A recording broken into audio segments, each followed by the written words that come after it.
उज्जवल भविष्य की कामना करते हुए आप सभी को मैं आशीर्वाद देता हूं कि आप आने वाली जो परीक्षा है वो ध्यान में रखते हुए आप पढ़ाई करेंगे, लक्ष्य है उसको प्राप्त करेंगे। मैं माननीय सत्यपाल जी को आमंत्रित करूंगा कि वो आज के विषय पर सत्य के सफर के साथ साथ आज के उत्सव के बारे में भी आपको बताएंगे। सत्यपाल माँ शारदे को प्रणाम करता हूँ। और मेरे प्यारे बच्चों, आज हमारे लिए बहुत महत्व का दिन।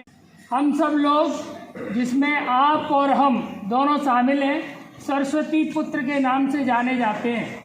अब तक जितने भी बड़े बड़े ग्रंथ लिखे गए, जितने भी बड़े ज्ञान का सृजन हुआ, एक ऋग्वैदिक काल में नदी हुआ करती थी सरस्वती, जो आज विलुप्त हो चुकी है। वहाँ उस नदी के किनारे बैठ के ऋषियों ने, मुनियों ने और बड़े बड़े विद्वानों ने तप किया, ध्यान किया, योग किया, विचार विमर्श किया। उनके आपस में सत्संग चले और कई सैकड़ों सालों की मेहनत के बाद उन ग्रंथों का निर्माण हुआ। अब बात आती है उसका भौगोलिक रूप क्या है।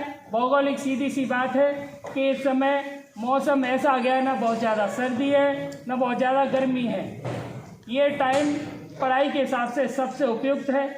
चारों तरफ पीला ही पीला आप देख रहे हैं, खूबसूरती नज़र आ रही है, मन प्रसन्न हो रहा है, मन में खुशहाली है, घर में खुशहाली है, फसल आने वाली है। हम प्रकृति पूजक लोग हैं, हम प्रकृति उपासक हैं। चाहे हम उनके नाम चाहे कुछ भी दे दें, पर मूल सेंस प्रकृति पे आता है निकल के। तो इस प्रकार हम माँ सरस्वती के उपासक हैं। हम उनसे आग्रह करते हैं कि न केवल हमारे जीवन में बल्कि हमारे बच्चों के जीवन में भी खूब सारी खुशहाली आए, हम पढ़ें लिखें और आगे बढ़ें। जय। लेकिन आज भी अगर ईमानदारी से अगर पढ़ाई शुरू कर दें तो निश्चित रूप से पास तो हो ही जाएंगे आप। और जो बच्चे अच्छे मार्क्स लाते हैं, जिनको बहुत अच्छी परसेंटेज बनती हैं, वो पूरी साल मेहनत करते हैं। तो मेरा कहने का भाव ये है, आज बसंत पंचमी के दिन से भी माँ सरस्वती से ये मांग करें कि माँ सरस्वती आज से मैं बहुत ही ईमानदारी से अपने विषयों का रेगुलर तरीके से सभी को समान वेटेज देते हुए अगर मैं अध्ययन शुरू करूँगा और क्या है, निश्चित रूप से आप पास होंगे। या कुंदेन्दु तुषार हार धवला, या शुभ्र वस्त्रावृता, या वीणा वरदंड मंडित करा, या सुशोभिता। तो कहने का मतलब या कुंदेन्दु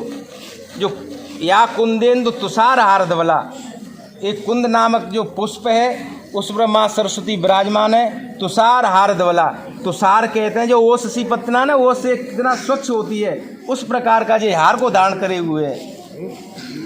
या वीणा वरदंड मंडित करा, या वीणा हाथ में वीणा के लिए हुए है, और वरदंड मंडित करा, एक वर मुद्रा में आपको हाथ भी, एक आशीर्वाद के रूप में आपको हाथ भी देती है। तो माँ सरस्वती के हाथ में जो वीणा लगी हुई है वो हमको एक संकेत देती है कि हमको एक साहित्य विद्या में भी जो क्या है हमको निपुण बना दे, संगीत विद्या में। और साहित्य में जो पुस्तक लगी है, वीणा पुस्तक धारिणी, वीणा का मतलब वीणा जो हाथ में ली हुई है वो संगीत विद्या को देने वाली, और पुस्तक धारिणी यानी पुस्तक हमको साहित्य में भी ज्ञान प्रदान करने वाली। एक हाथ में स्फटिक की माला है, माला हमको संकेत देती है कि हमको आध्यात्मिक, इस पढ़ाई के साथ साथ हमको एक आध्यात्मिक धार्मिक की ओर भी हमको जाना चाहिए।